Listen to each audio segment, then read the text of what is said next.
Olá, eu sou o Fernando Rocha, você sabe, esse aqui é o nosso Saúde e Bem-Estar. Hoje, pessoal, assim como todo dia, a gente vai falar sobre um tema muito importante, Código de Ética Médica.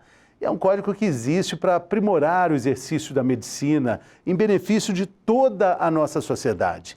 No segundo bloco, a gente também continua com esse assunto, mas a gente fala sobre uma nova resolução do Conselho Federal de Medicina que quer mais responsabilidade em alguns assuntos. A gente vai falar sobre vários assuntos, mas também sobre reprodução assistida.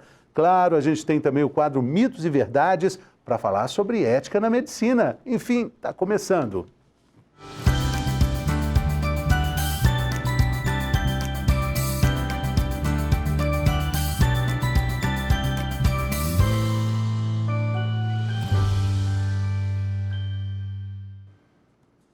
Então vamos lá, né, pessoal? Todas as profissões, a gente sabe, todas elas estão submetidas a um controle da conduta moral. Aliás, todos nós, né, como seres humanos também, temos códigos de conduta. E isso não elimina a possibilidade da falha, do erro, do equívoco, mas esse código oferece, no caso do profissional, no caso do médico, oferece também ao paciente a indicação de uma boa conduta amparada nos princípios éticos. Vamos falar sobre isso? Vamos discutir ética na medicina? Quem está aqui conosco é o doutor Silvério Leonardo, já esteve aqui antes falando sobre transplantes, porque ele é coordenador da unidade de transplantes do Hospital Felício Roxo. Seja bem-vindo novamente, doutor Silvério, tudo bem? Tudo ótimo, obrigado, Fernando. Agradeço a atenção de todos os telespectadores do programa. Muito obrigado. Pode saudar os telespectadores aqui nessa câmera. Obrigado. Um abraço especial. Um abraço a todos os telespectadores do programa. Muito bem. Doutor, interessante o senhor estar aqui discutindo ética médica, porque o senhor participa de forma muito ativa de uma área da sociedade onde a ética é o cimento que permeia a rotina de trabalho, os transplantes. A ética está muito presente nessa área. Perfeito, Fernando. A gente não pode falar de medicina sem desvencilhando ela da ética, né? Exatamente num ponto tão suscetível como o transplante. Temos que estar no meio ético, participar da comunidade, de uma sociedade ética. Exatamente. E aí, do transplante a gente passa para a rotina, para o trabalho de todo dia. A gente vive num mundo muito digital, instagramável. Existem muitos pontos conflitantes, muitos pontos sensíveis quando a gente fala de ética médica e mundo digital. Perfeito, Fernando. A gente, médico, a gente tem um código de ética médica que é bem definido e ele delimita muito bem essas questões éticas e como você deve se portar. A gente tem, inclusive, legislação específica ou orientação específica a respeito, por exemplo, de publicidade médica, né, com regras bem definidas. Hoje a gente vive num mundo aí, com essa interface digital muito exacerbada e essa linha, às vezes, né, do que você faz na sua vida, do que você mostra, né, é muito tênue, às vezes, entre o correto e o não correto. Exatamente. Voltando um pouco à questão do seu trabalho, né, da área de transplantes, uma das cláusulas pétreas quando a gente fala de transplante é que quem recebe um órgão transplantado jamais pode saber que família, qual cidadão doou esse órgão. Essa é uma questão ética importante. Isso é uma questão ética e é uma questão não desejável, não é? Porque esse vínculo, né, na verdade, não é desejável do ponto de vista psicológico, né? Tanto para o receptor quanto para a família que doou. Porque, por exemplo, um pai que perde uma filha, um filho jovem, gosta muito de dizer isso. A gente ouve em filmes, vê em novelas, né? O coração do meu filho, o coração da minha filha vai continuar batendo em outro corpo. Exato. Às vezes a pessoa enxerga ali no estranho, né, o filho, né, dentro dessa pessoa e passa a esperar dessa pessoa um relacionamento, né, ou um comportamento como se fosse, né, aquele filho que ele conheceu, né? Então esse é o limite tênue aí de dependências psíquicas futuras, né? Emocionais, sem falar das questões financeiras, né? É outra questão que pode acontecer, sim, né? Pode acontecer e é outra coisa que a gente da comunidade transplantadora tenta, né, minimizar essa relação que não pode existir. E como é que o Código de Ética Médica reforça a autonomia do paciente? Como é que o paciente tem acesso? Eu não estou dizendo que é acesso a um manual, tipo Código de Defesa do Consumidor, não é isso. Como é que ele acaba sendo respaldado pela ética médica? Bom, o paciente tem deveres e tem também direitos, claro, né? Então, está bem delimitado lá no Código de Ética Médica, que inclusive é público, né? Os direitos do paciente, né? Ou seja, ele tem direito a ter todo tipo de informação, ele tem direito a ser esclarecido a respeito do risco e benefício a qualquer tipo de terapia ou terapêutico, cirurgia, que venha a ser proposto para ele, não é? Ele tem direito a ter acesso ao prontuário médico que é dele, não é? Ele tem acesso a todos os exames que foram realizados, enfim. O paciente tem sim seus direitos e que são respeitados pela comunidade médica. E onde acontecem normalmente os problemas nesse processo, nessa convivência? A questão básica é empatia, no meu ver, né? Porque se o paciente foi consultado e foi orientado devidamente, tende a minimizar, né, futuras questões, quaisquer que sejam, éticas, morais e de desagrado, né? Então, se o paciente foi bem orientado por um profissional qualificado e foi entendido ali o risco e o benefício do que está sendo proposto, eu acho que essa questão, qualquer questão ruim daí para frente, tende a ser minimizada. Existe também um ponto muito sensível quando a gente fala de ética médica e entra na área da oncologia. Muitos médicos discutem essa questão de quanto e quando e como pode se avançar num tratamento oncológico que o médico sabidamente entende a finitude. E o custo acaba sendo muito elevado e uma família pode ter recursos limitados. O Dr. Paulo Hoff, lá do Instituto do Câncer de São Paulo, gosta muito de usar uma frase que é a seguinte: toda vida a vida não tem preço, mas a vida tem custo. E aí, onde que a ética médica atua para encontrar esses limites, doutor? Fernando, essa é uma área sensível e o limite ali é tênue. A morte faz parte da vida, né? A questão é, entre várias questões, na nossa cultura a gente é pouco preparado, né, para esse momento final. Essa questão de terminalidade, de cessão de esforços, né? Tem a partir de um certo limite que esse esforço é fútil, né? E que às vezes a gente acaba prorrogando, às vezes, o sofrimento do paciente ao invés de trazer o bem para ele. Mas às vezes com o apoio da família, muitas vezes. Sim. Essa é a questão. Nós somos pouco preparados para essa questão da terminalidade.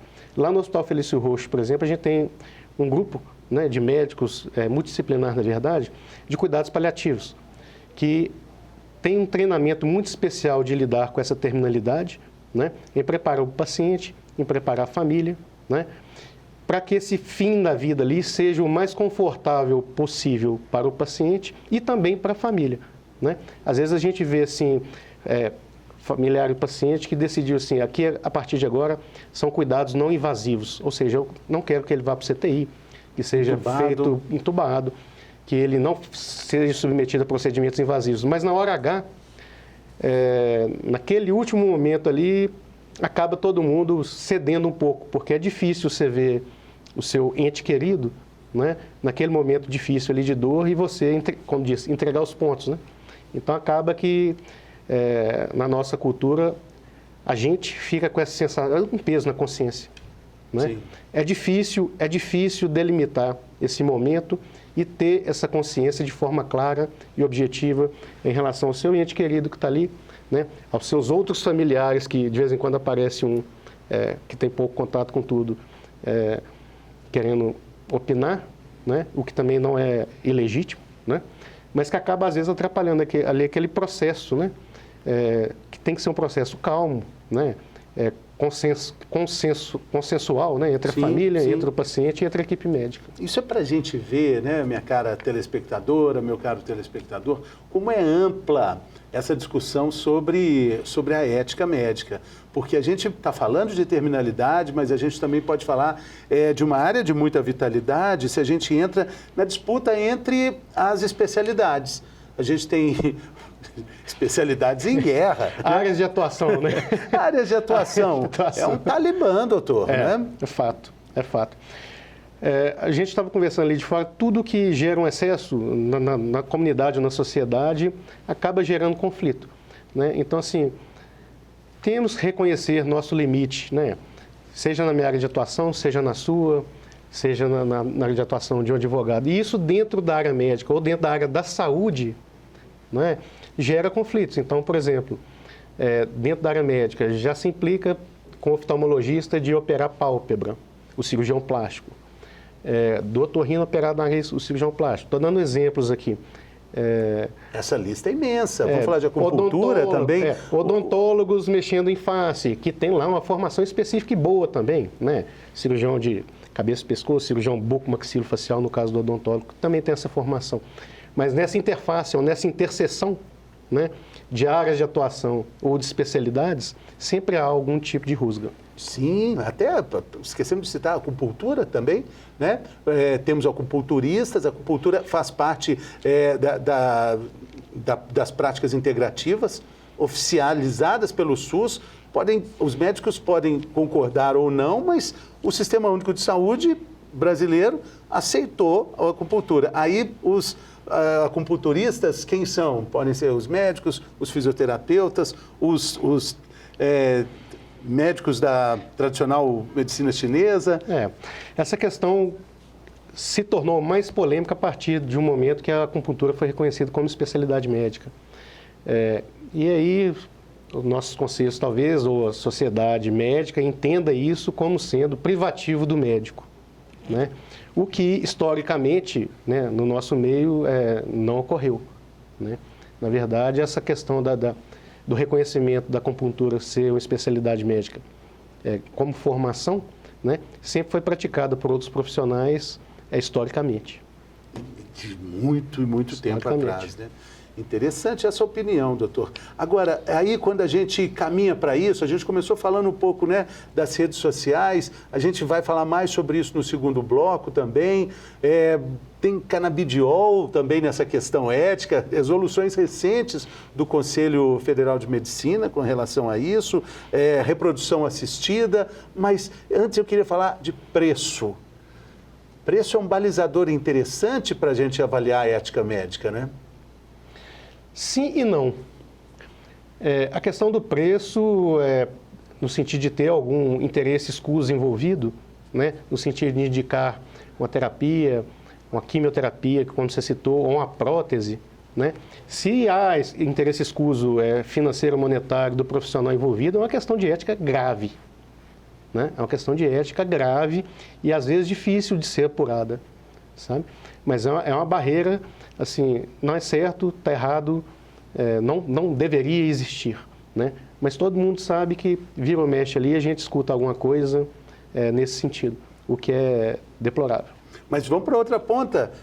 Estou falando de preços altos e procedimentos caros. Mas e a disputa de preço, principalmente em serviços estéticos, Sim. muito baratos e com consequências danosas para o paciente? Sim, nesse ponto revés, e isso é uma questão crítica, né? Que às vezes profissionais, inclusive médicos, mal formados ou sem a formação específica para aquela área de atuação, praticam ou realizam procedimentos, né, com indicação duvidosa, utilizando produtos, né, no caso aí, por exemplo, de silicone industrial, a gente já viu o Dr. Bumbum no Rio de Janeiro e por aí vai. Fundo de salão de beleza praticando por aí vai. cirurgia plástica. Então, assim, a gente às vezes até se assusta, né, com coisas que a gente imagina não ser possível, nem desistir, né?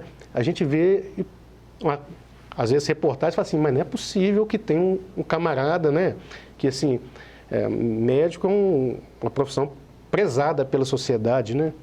Então, assim, alguém que denigre, né, na verdade, o bom serviço prestado pela maioria. Pela grande, absoluta, imensa maioria. Bem, como é que é feita a fiscalização desse trabalho ético, da ética médica? Porque o trabalho da prática médica, eu acho que até os próprios médicos se fiscalizam muito, né? Mas da ética, como é que acontece? Sim, veja bem, essa questão ética na medicina tem inúmeras nuances, né?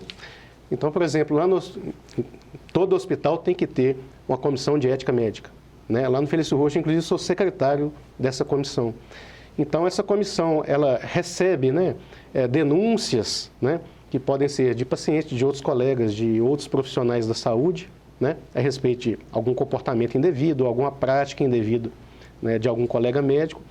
Essa comissão faz a apuração inicial, né, e, dependendo da gravidade ou do que está ocorrendo, inclusive encaminha, né, o processo relativo ao Conselho Regional de Medicina. Então, assim, essa é uma nuance, né? Agora, a grande questão ética que eu coloco, assim, não só na medicina, mas na sociedade, é berço, né, Fernando? É berço.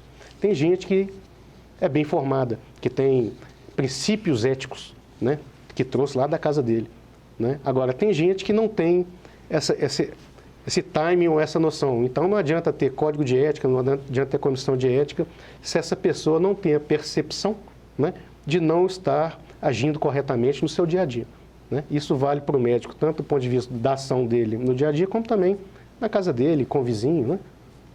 Sim. Enfim. E dentro de um contexto aí do Conselho Federal de Medicina, né, a gente, voltando aí no ponto que a gente abriu a entrevista, a questão da publicidade, né, proibido, é expressamente proibido o médico fazer comercial, né? Proibido. Eu trabalhei durante quase uma década inteira apresentando o programa de saúde na TV Globo, programa diário, lá o Bem-Estar. A gente tinha muitas questões ligadas ao Código de Ética e Conduta do Conselho Federal de Medicina, com coisas que a gente fazia ali, coisas que o médico falava, ou que... Um dos problemas, sabe qual? O médico usar avental fora do hospital. Sim. Parece coisa simples. E você que está vendo a gente aqui pode pensar, mas eu sempre vejo o médico, aliás, é a imagem clássica do médico indo almoçar com o estetoscópio pendurado no pescoço e de jaleco. Sim. Isso já não pode, né, doutor? Sim, já não pode. Essas resoluções que existem, ou o próprio Código de Ética, acrescido de várias resoluções, delimitam bastante, de forma clara, essas coisas sutis. Então, por exemplo, assim, um hospital tem lá as normas de fazer outdoor, tem que ter o responsável técnico, bem claro, e por aí vai, né? E voltando lá nessa questão digital de hoje, de divulgação pessoal, né? Esse limite hoje está sendo ultrapassado com uma certa flexibilidade, vamos colocar assim, né? Uma vez que a pessoa começa a confundir a promoção dela pessoal com a imagem profissional dela, né? Então, assim, tem que ter uma delimitação clara, que é uma questão pessoal, mas também está lá descrito nessas resoluções, né? Até onde vai a sua divulgação do seu lazer pessoal, né? Um restaurante que você for, tira foto da comida e tal. Você não pode fazer isso com o seu paciente, né? Você não pode fazer isso com o seu paciente. E a gente notou aí, inclusive vídeos curtos, né, tipo TikTok, esse tipo de coisa, de médicos fazendo um tipo de publicidade para atrair um tipo de paciente, que eu também não sei qual esse público, né, mas de uma forma muito superficial, muito lesiva a tudo que a gente entende por ética, né, e que, igual eu falei, que denigre, na verdade, a imagem da maioria. Da maioria, porque olha só que curioso, um paciente, quando vai numa consulta com o médico, ele deve observar questões muito pertinentes, porque porque ele está entregando algo muito precioso, que é a sua própria saúde. O tempo da consulta, as perguntas que o médico te fez, a forma como ele se interessa por você, se ele te tocou, se ele prestou atenção nos detalhes que você respondeu. Mas se o paciente chega lá para fazer uma consulta com uma estrela do Instagram, a perspectiva muda. O que se busca com isso, né? Essa é que é a questão que eu também tento, às vezes, entender e é difícil. Né? A medicina, na verdade, é a arte de ouvir. Né? Você tem que sentar na frente do paciente, o paciente na sua frente, e você tem que saber ouvir, não é, a queixa daquele paciente, interpretar ali junto com outros sinais e sintomas, examinar o paciente, né? Checar os exames ali que porventura ele tenha trazido, ou pedir outros complementares, né? Mas essa interação, ela é fundamental, né? Então, assim, se você busca alguém que está ali fazendo um show, né, o show com a sua saúde.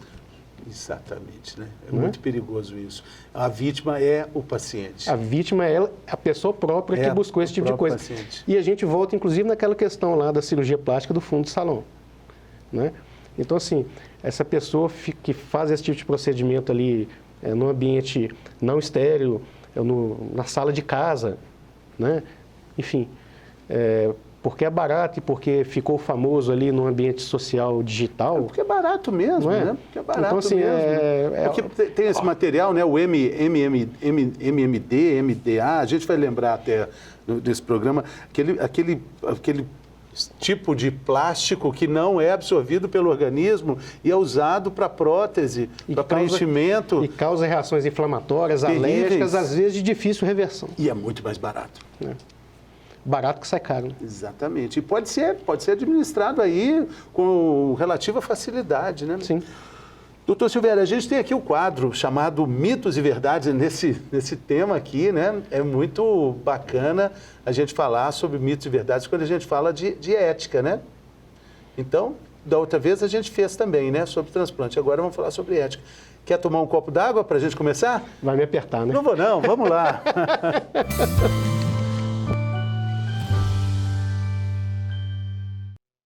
Doutor Silvério aqui conosco, a gente está falando nesse programa sobre mitos e verdades e ética na medicina. Ética na medicina, mitos e verdades. Doutor Silvério Leonardo já esteve conosco outras vezes, é do Hospital Felício Roxo. Grande abraço aos amigos do Hospital Felício Roxo. E aí vamos lá, doutor, a primeira frase é essa, né? Eu falo a frase, o senhor me diz, é mito ou é verdade, tá bom? Primeira frase é essa, o Código de Ética Médica não permite publicidade. É mito ou verdade? Em termos, é verdade.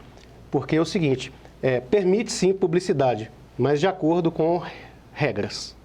Tem que falar o CRM do médico. O CRM do médico não pode ter exposição do paciente, né? Essa questão do antes e depois é polêmica.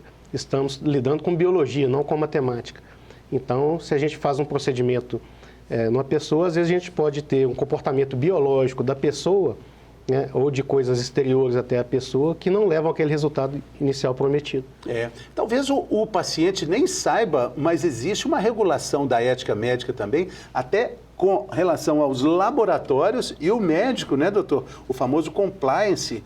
Antes era uma relação muito aberta.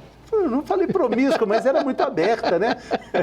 Os laboratórios davam muitos mimos para os médicos, né? Hoje em dia está muito rígido isso, né? E isso é uma determinação internacional. Sim, esse compliance é internacional e também está dentro lá das resoluções do próprio Código de Ética do CRM, CFM. Né?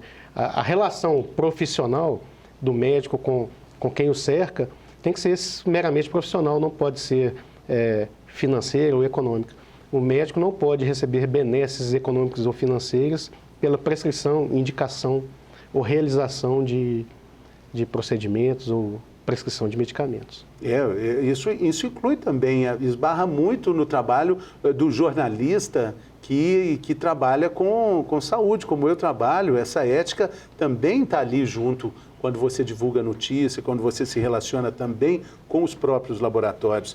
Eu lembro uma vez em São Paulo, já há algum tempo, foi antes dessa compliance ficar internacionalizada, né, desse compliance, teve um lançamento de um laboratório com Pelé no Japão, voo executivo, farra dos médicos e jornalistas. Todo mundo no Japão, para o Japão com Pelé. Sim. Hoje em dia essa questão está tão sedimentada já na prática médica diária que, por exemplo, se a gente vai dar uma aula num congresso, num simpósio, igual tivemos recentemente lá no Felício Roxo de transplantes, sempre coloca-se lá nos slides iniciais o seguinte, eu não tenho relação com a indústria, sabe? Porque às vezes a pessoa pode ser, até de forma ética, né, um speaker, né, da indústria, no sentido de apresentar aquela medicação à própria comunidade médica. Mas isso também está bem delimitado aí nessas resoluções e nesses códigos de ética médica. Ou se tem, ele diz, conflitos de interesse. Conflito de interesse. São essas e essas e essas são questões. Esses e esses. É a forma transparente de exercer a atividade. A outra questão é essa. Existe a recusa da transfusão de sangue por algumas religiões. Isso é mito ou é verdade? É verdade. Os testemunhas de Jeová se recusam normalmente e terminantemente a receber transfusão de sangue em qualquer situação. E aí vem a complementação. O médico, em todo caso, nessa situação, está autorizado a desconsiderar a decisão do paciente e efetuar a transfusão de sangue contra a sua vontade para mantê-lo vivo. Mito ou verdade? Essa é uma questão polêmica. Hoje nós temos o consentimento em vida, né, do paciente, que hoje tende a se respeitar, né, a decisão do paciente, em que pese ali no momento final o médico tender a ter essa ação. Mas hoje temos o termo de consentimento em vida, né, do paciente não só a respeito da transfusão de sangue, mas a qualquer outra questão, né, que possa o paciente ter essa demanda. Por exemplo, não quero ir para o CTI, não quero ser entubado, não quero... Não liguem as máquinas. Não liguem as máquinas. Enfim, esse consentimento em vida, né, hoje está se divulgando ainda e ainda está muito... Incipiente na nossa... Mas, doutor Silvério, situação de emergência, o senhor está lá, né? Um médico está aqui no pronto-socorro, Odilon Berens. Chega um acidentado, inconsciente, precisando de uma transfusão de sangue e que é testemunho de Jeová. Olha, nessa situação tende a ser feita a transfusão e a ressuscitação que for necessária. Até porque naquele momento ali, naquela sala de politraumatizado que seja, às vezes é difícil até que essa informação chegue em tempo hábil, né? Então, essa questão no ambiente de emergência, de trauma, essa informação não deve nem chegar a tempo. Sim. Ainda bem, né? Até bom que não chegue, porque senão vai causar uma dúvida ali que pode significar... Sim, sim. A essência da ética está no não estabelecimento de uma relação pessoal entre o médico e o paciente. Será mito ou será verdade? Eu acho que isso é mito. A relação pessoal, se a gente levar para o lado de confiança, para o lado de respeito, para o lado de empatia, né? Porque às vezes a relação que se tem de médico com um determinado paciente é longa ao longo da vida desse paciente. E até de aprendizado para os dois lados, né, doutor? Sim, então assim, o médico passa a participar das nuances familiares ou de convivência daquele paciente, né, nesse sentido. Né? É claro, claro.